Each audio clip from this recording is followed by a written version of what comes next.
The ship moved slowly through the darkness of space.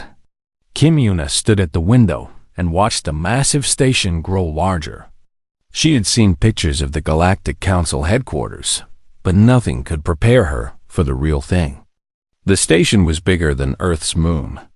Lights covered every surface like stars had fallen and decided to stay. "Ambassador, we will arrive in 10 minutes, the pilot said. Yuna nodded but did not turn around. She was 53 years old. She had spent 30 years as a diplomat, solving problems between nations that hated each other. She had stopped wars. She had built peace. But this was different. This was not about one country talking to another. This was about humanity talking to the entire galaxy. The year was 2247. 6 months ago, Earth scientists had finally solved the puzzle of faster-than-light travel. Humanity had burst out of its solar system like a child running out of a house for the first time. And they had found that the universe was already full of people. 847 species. 12,000 years of peace. The Galactic Council controlled it all. Now humanity wanted to join.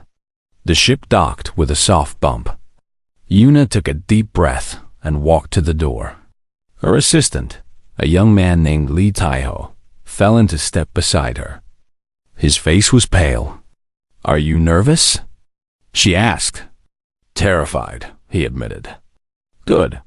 That means you understand what this means." The door opened, and they stepped into a world that did not belong to humans. The hallway was enormous. The ceiling was so high that clouds actually formed near the top. Beings of every shape moved around them. Some walked on 2 legs like humans. Some floated. Some crawled on dozens of limbs. Some were made of light. Some were made of stone. Yuna kept her face calm. She had practiced this moment 1,000 times. Show no fear. Show no wonder. Show that humanity belonged here. A creature made of blue crystal approached them. It stood 3 meters tall, and its body rang like bells when it moved. "Ambassador Kim, I am Valorian, High Speaker of the Galactic Council. We welcome you to this place." "Thank you, High Speaker. Humanity is honored to be here." Valorian's crystal face showed no expression. "Come, the council is waiting." They walked for what felt like hours. Finally, they reached a chamber so vast that Yuna could not see the other side. Seats rose up in every direction, filled with representatives of hundreds of species.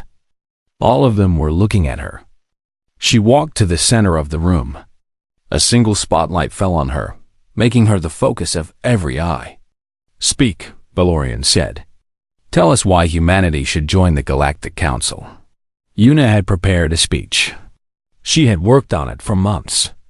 But standing here, looking at all these ancient beings, she threw it away.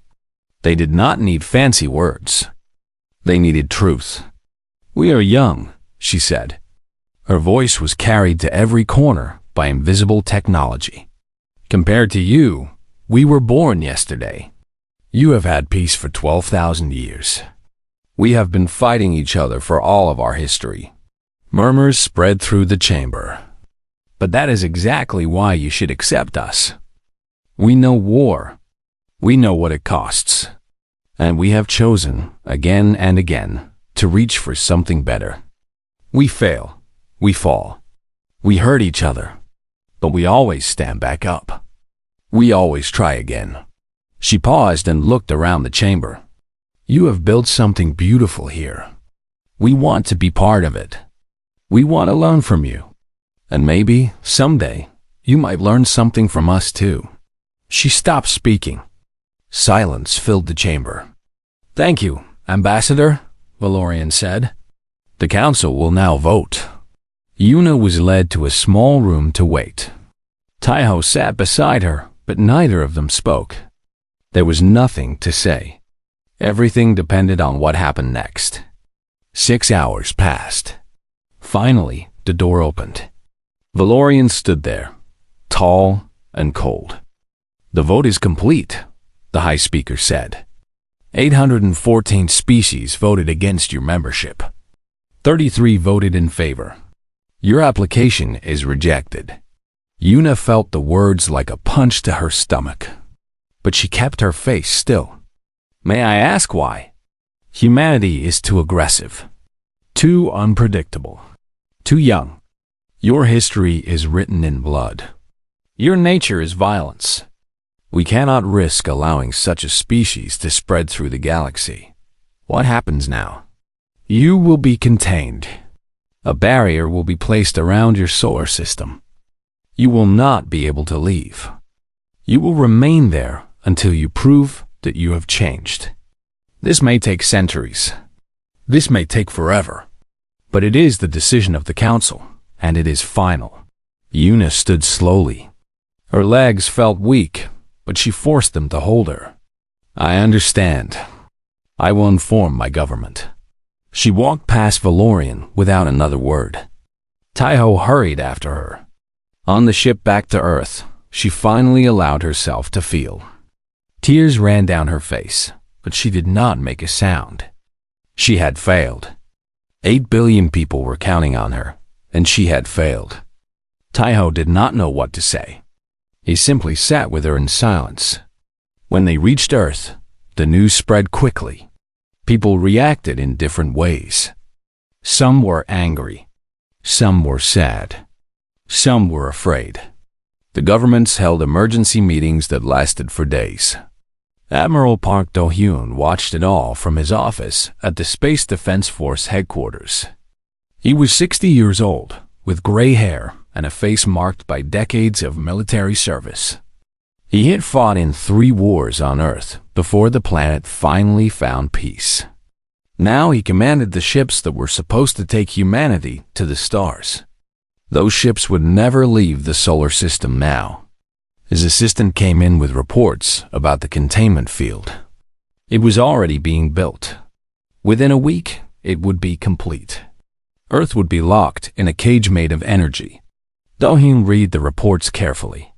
Then he put them down and looked out the window at the night sky. They made a mistake, he said quietly. Sir, his assistant asked. They just told 8 billion people that they are not good enough. They just locked humanity in a box and told us to be quiet. He turned to face his assistant. They have no idea what they have done. What do you mean, sir? Do-hyun smiled, but there was no warmth in it. Humans do not like cages, and we are very, very good at breaking out of them. The containment field activated 7 days later. Earth watched as the wall of energy closed around their solar system. The galaxy forgot about them. That was their second mistake. 18 months had passed as the barrier closed. The Galactic Council checked their monitors every few weeks, expecting to see humanity trying to break through. They expected protests. They expected anger. They expected the young, violent species to rage against their cage. Instead, they found silence. No ships approached the barrier. No messages were sent. Earth's radio signals, which had once filled space with noise, became quiet. The Council observers made notes in their reports. Contained species showing expected decline in activity. No threat detected. They stopped checking so often. Inside the barrier, humanity was not declining. Humanity was working. Dr. Kang Mirai stood in front of the largest computer ever built. It filled an entire building, its lights blinking like a mechanical heartbeat. She was 37 years old, small and thin, with hair that she never remembered to brush. People called her the smartest person on Earth. She called herself lucky. Run it again, she said to her team. Doctor, we have run it 47 times. The result is always the same. Then run it 48 times. I need to be sure. The computer hummed. Numbers flowed across screens. Mireille watched them with eyes that saw patterns others missed. She had been working on Project Echo for 16 months. She had slept maybe 4 hours a night. She had forgotten what her apartment looked like, but she had found something. There, she whispered. Do you see it? Her assistant, a young woman named Choi Yaren, looked at the screen. I see numbers. Those numbers are a gift. Myra smiled for the first time in weeks. When the council built the barrier, they used their own technology. They showed us exactly how their systems work. The energy signature, the frequency patterns, the way they bend space around us. She tapped the screen. They gave us their secrets without knowing it. What does that mean? It means we can learn to speak their language. And once we speak their language, we can learn to scream louder than them. On the other side of the solar system, Captain Beat Jisoo was teaching people how to fight. The training facility was built inside an asteroid. From the outside, it looked like nothing. From the inside, it was a small city where 10,000 soldiers lived and trained every day. Jisoo walked through the combat hall, watching her recruits. They were young, most of them barely 20 years old. They had never seen war. They had grown up in a world where Earth was finally at peace. Now she had to teach them to be warriors. Again, she shouted. A recruit had fallen during a combat drill. Get up. Do it again. Captain, I cannot feel my legs. Your enemy will not care about your legs. Get up. The recruit struggled to his feet. His face was covered in sweat, but there was something new in his eyes. Determination. Jisoo nodded. That was what she needed to see. Later, she met with her officers in a small room. Maps covered the walls. Not maps of Earth. Maps of space. Maps of places they had never been, but might one day need to fight. The council thinks we are animals, Jisoo said. They think we are too primitive to be dangerous. We are going to let them keep thinking that. And if the day ever comes when we need to fight, they will learn the truth. What truth, Captain? One of her officers asked. That animals survive. That is what we do. No matter what the universe throws at us, we survive. And anything that tries to stop us learns to regret it. Far from the asteroid, on the colony ship Horizon, Han Somi was growing food. It did not sound heroic. It did not sound important.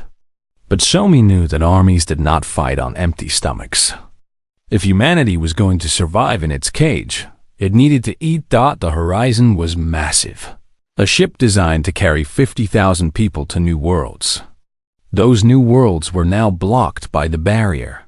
So Somi had turned the ship into something else.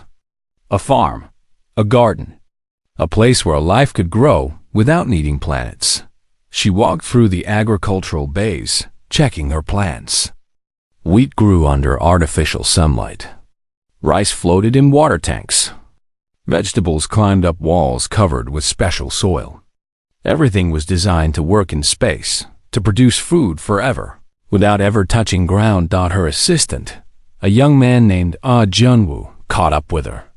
Dr. Han, we have a problem. What kind of problem? The tomatoes are dying. Somi sighed. There was always a problem. That was the nature of life. You solved one problem and two more appeared. But that was also the nature of humanity. They kept solving problems, no matter how many appeared. Show me, she said. They spent 3 hours with the tomatoes. They tested the water. They tested the light. They tested the air.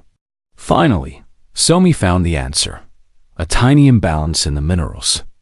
She fixed it with a small adjustment. There, she said. They will live. Junwoo looked at her with wonder. How did you know? I did not know. I tried things until something worked. That is how humans solve problems. We do not give up. We keep trying until we find an answer. Back on Earth, Admiral Park Do-yoon looked at the reports from all 3 projects.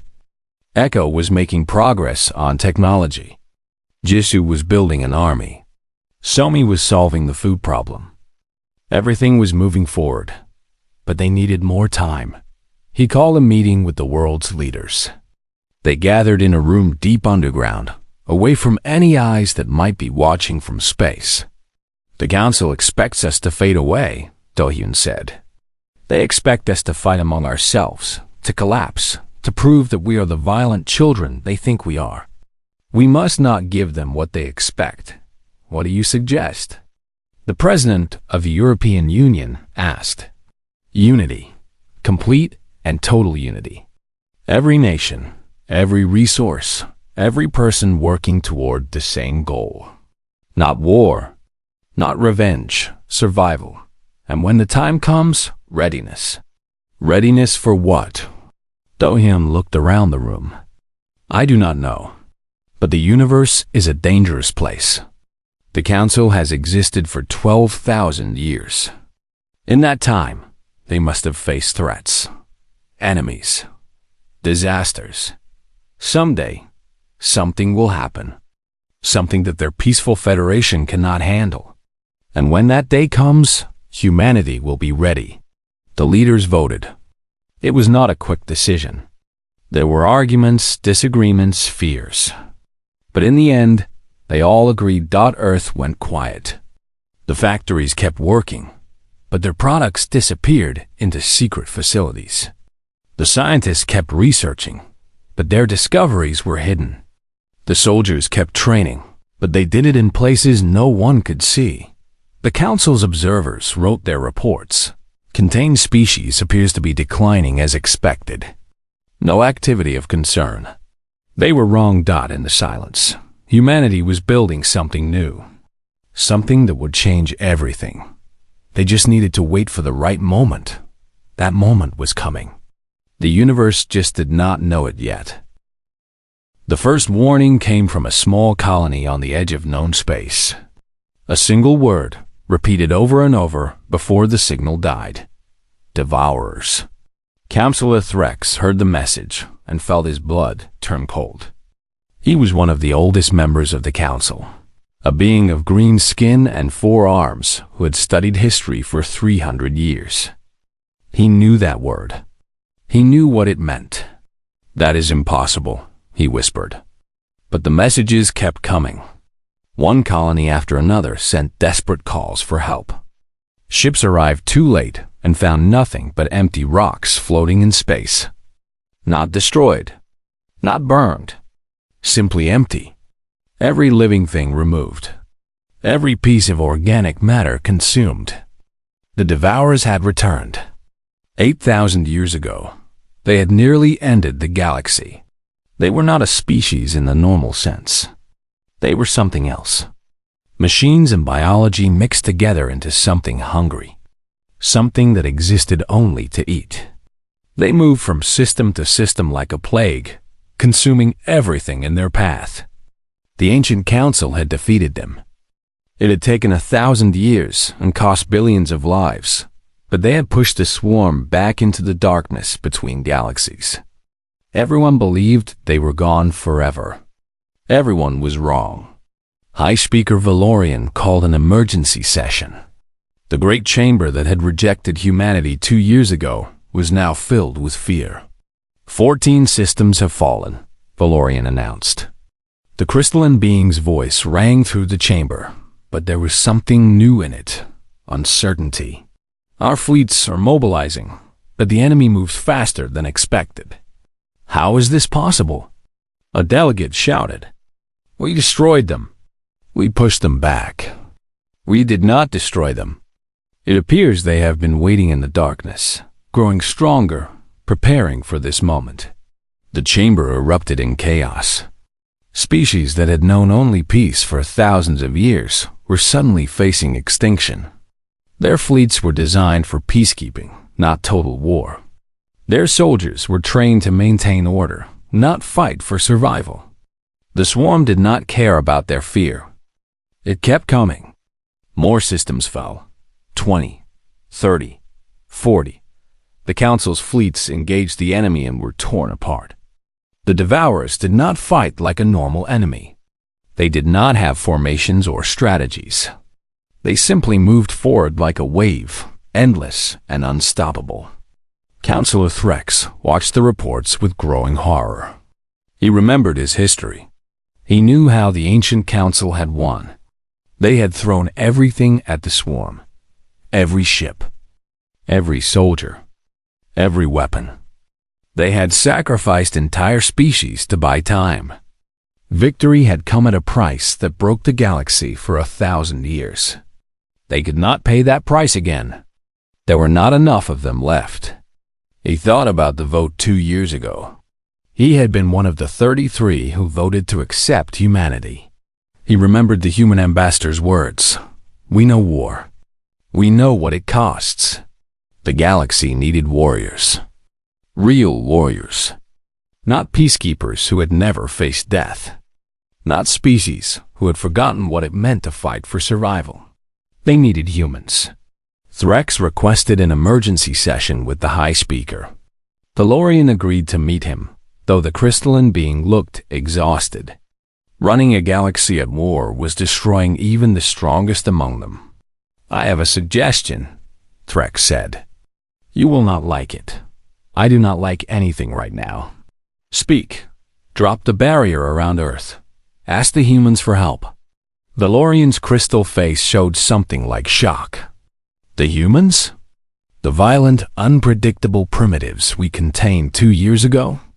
Yes, them. Have you lost your mind? Threx stepped forward. I have studied their history. They have faced extinction many times. Diseases that killed half their population. Wars that destroyed their cities.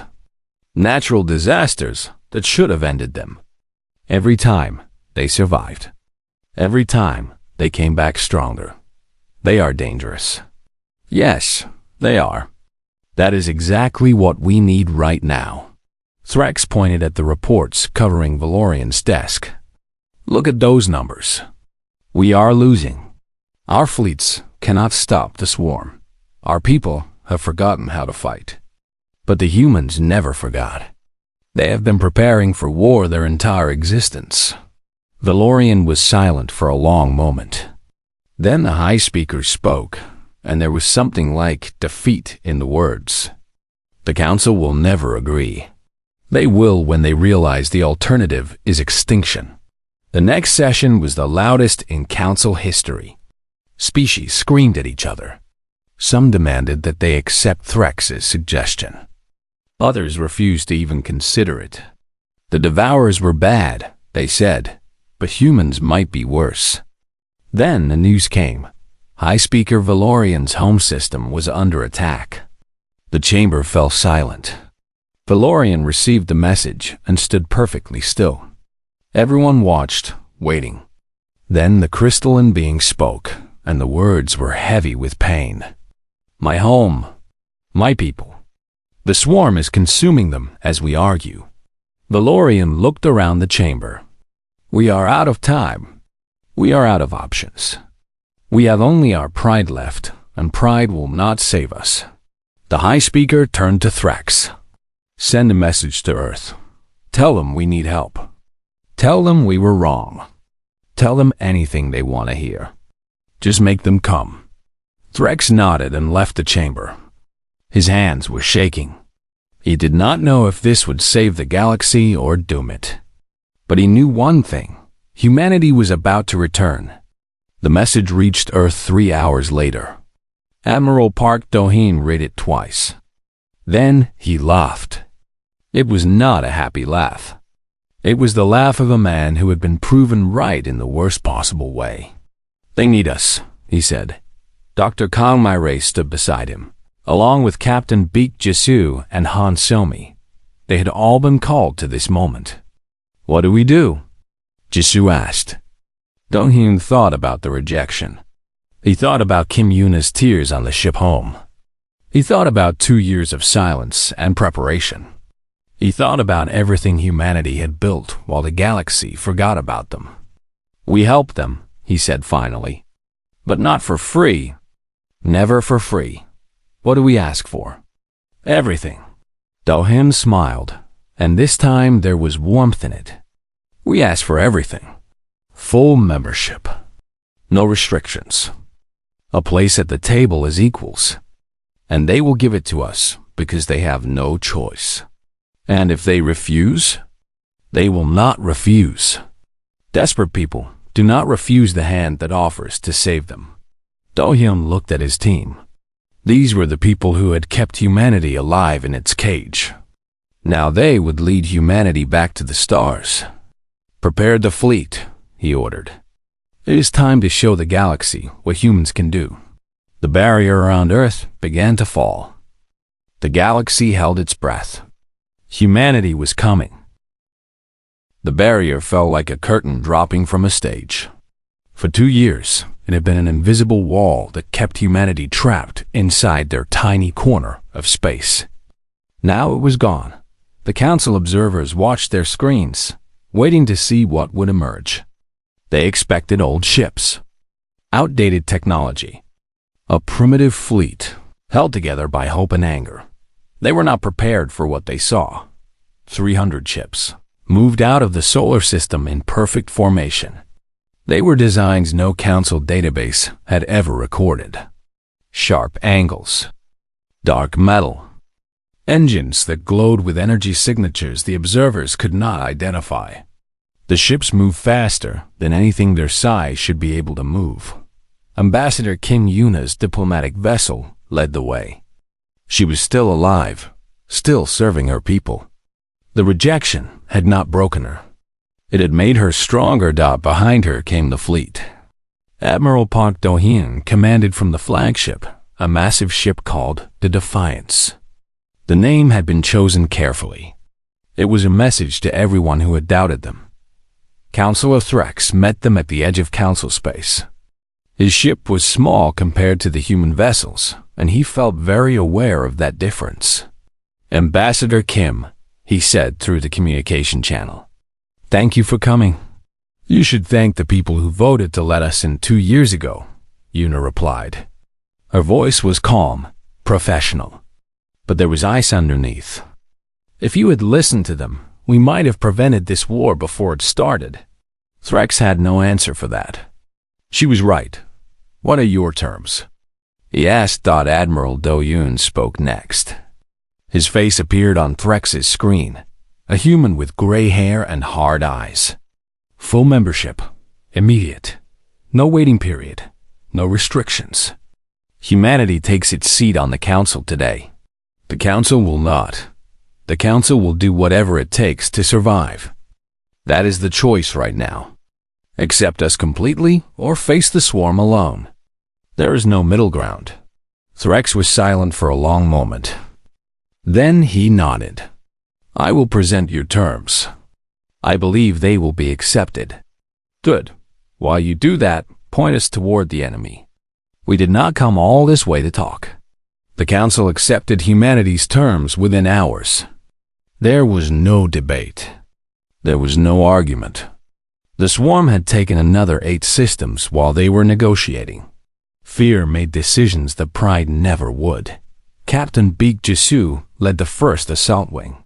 50 ships under her command, carrying 10,000 soldiers who had trained for 2 years for this moment. They jumped to a system called Vareth, already half consumed by the swarm.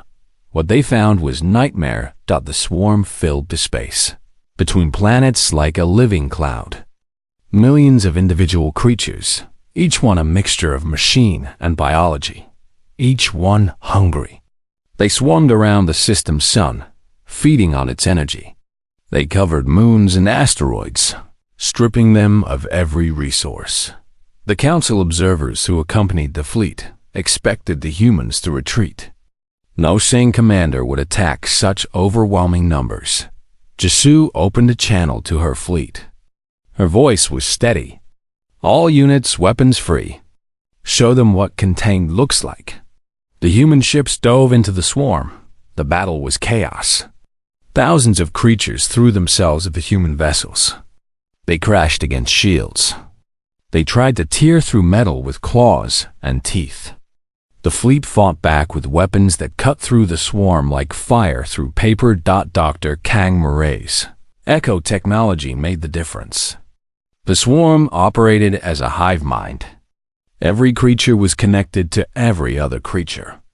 They shared thoughts, commands, information. It made them coordinated. It made them dangerous.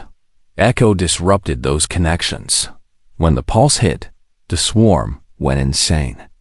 Creatures that had been working together suddenly attacked each other. Formations fell apart. The endless wave became a confused mass of individual units that did not know what to do. "Now," Jisoo said. "Hit them now." The fleet tore through the disorganized enemy. Hours passed. Ships fell on both sides. 47 human vessels were destroyed. Their crews lost to the darkness of space. But for every human ship that died, 1,000 swarm creatures were destroyed. 9 hours after the battle began, the system was quiet. Jisoo looked at her screens. The swarm was gone.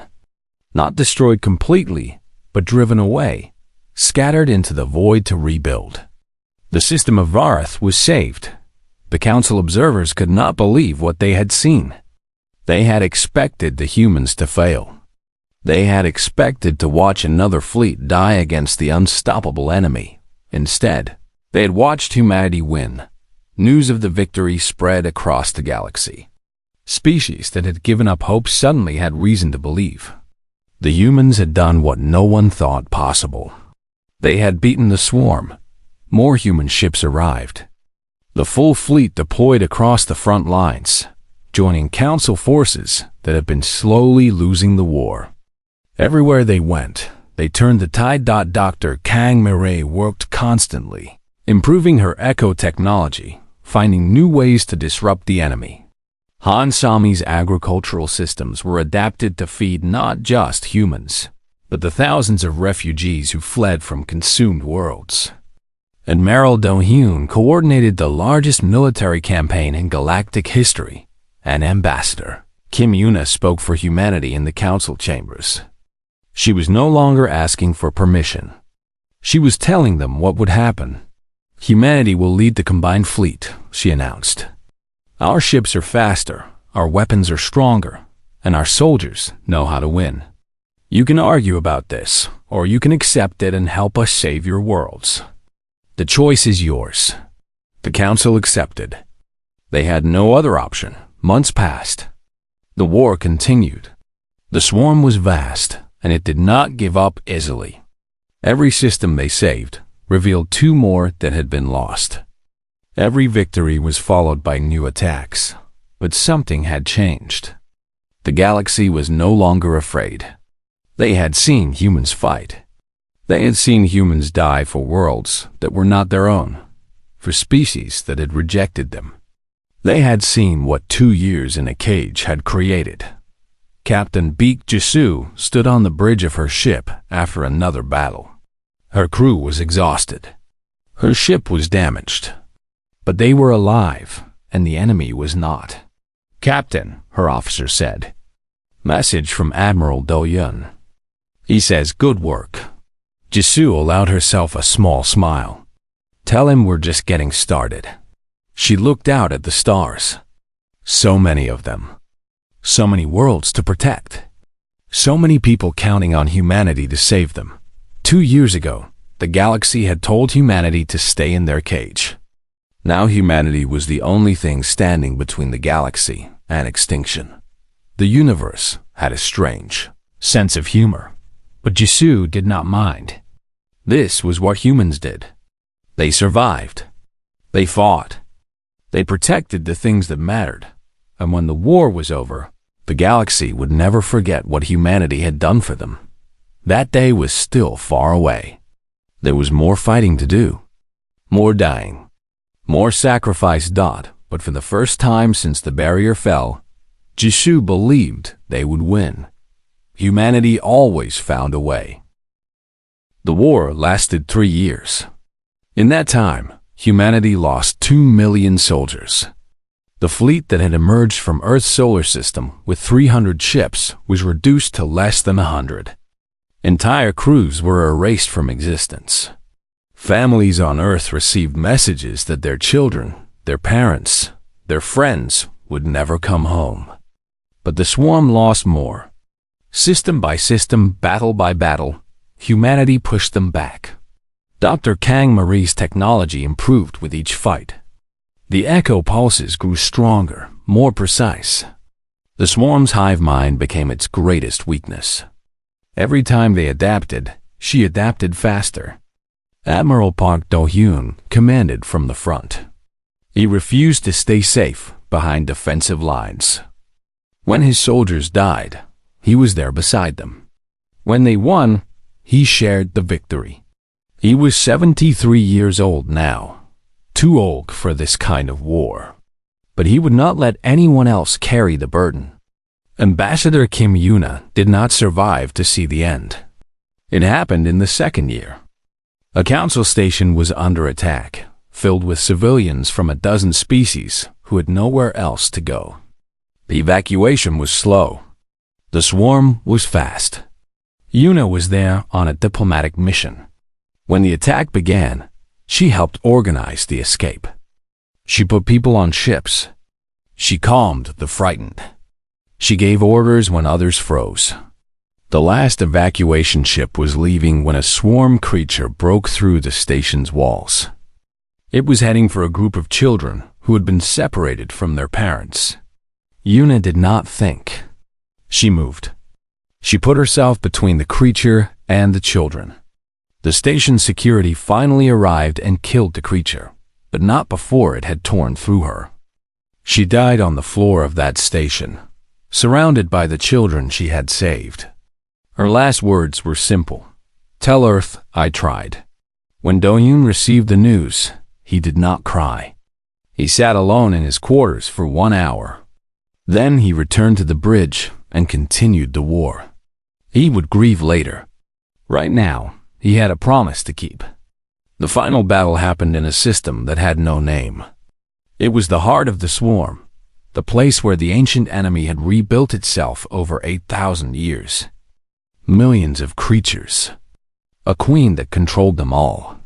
The source of the nightmare.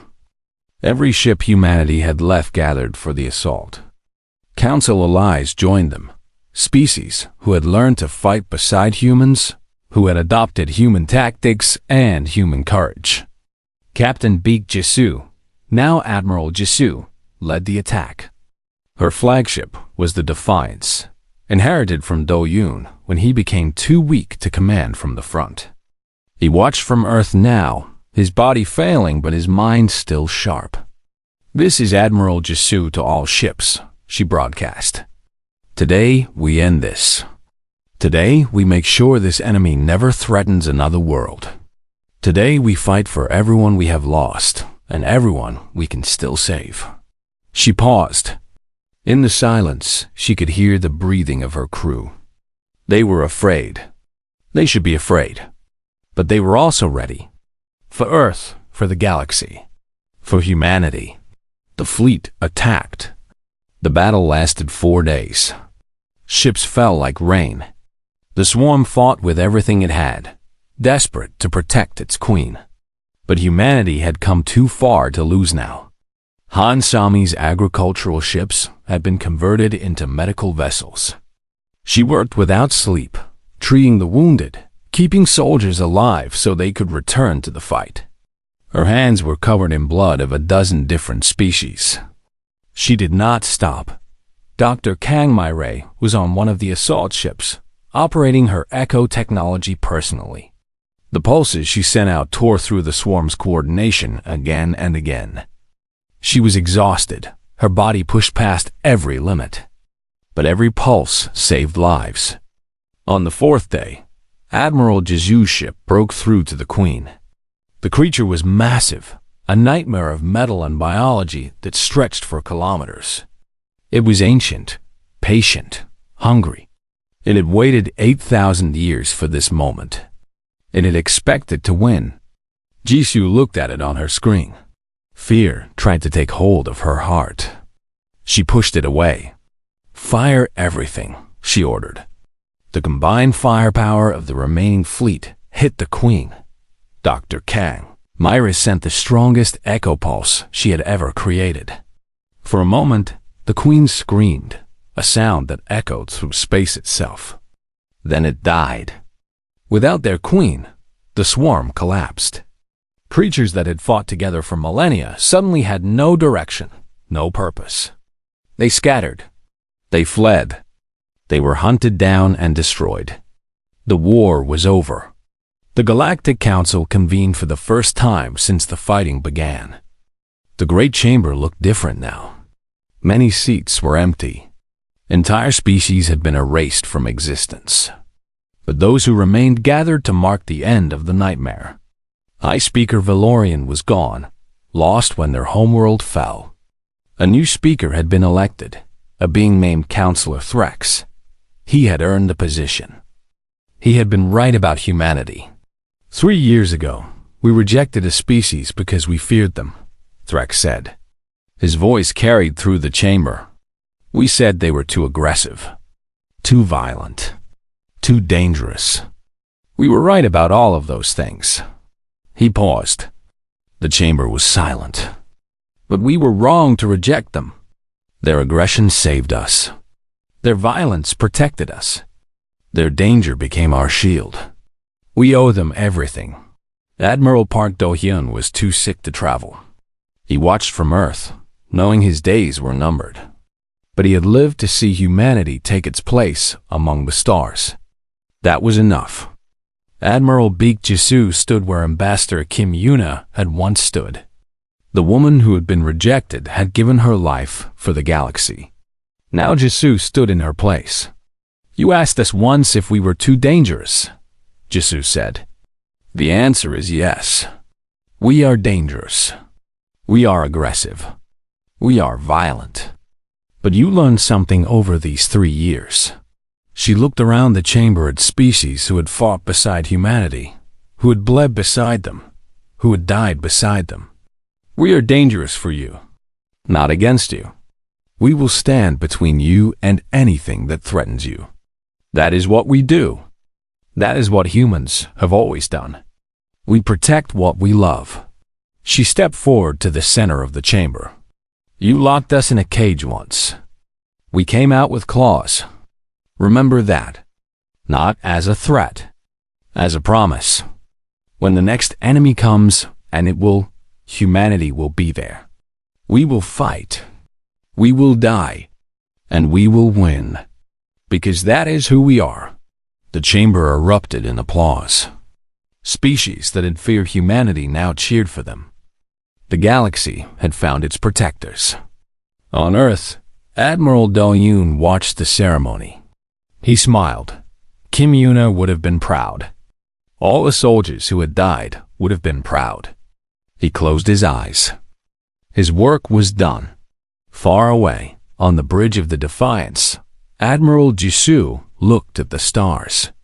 So many of them. So many worlds now under humanity's protection. So many people who would sleep safely because humans stood guard. Captain, her officer said. The Galaxy Council is asking what we do now. Jisoo thought about the question. The war was over. The enemy was destroyed. What came next? We rebuild, she said finally. We help them recover. We show them that humanity is not just good at destroying things. We are good at building too. She turned to face her crew. They were tired. They were broken. But they were still standing. And we prepare. Because the universe is big, and there are always more threats out there. The swarm was one enemy. There will be others. When they come, we will be ready. The stars shone outside her window. Each one was a sun. Each one might have worlds.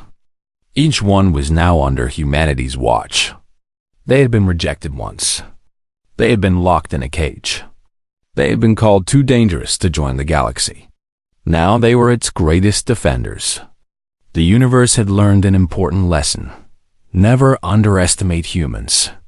It was a lesson no one would ever forget.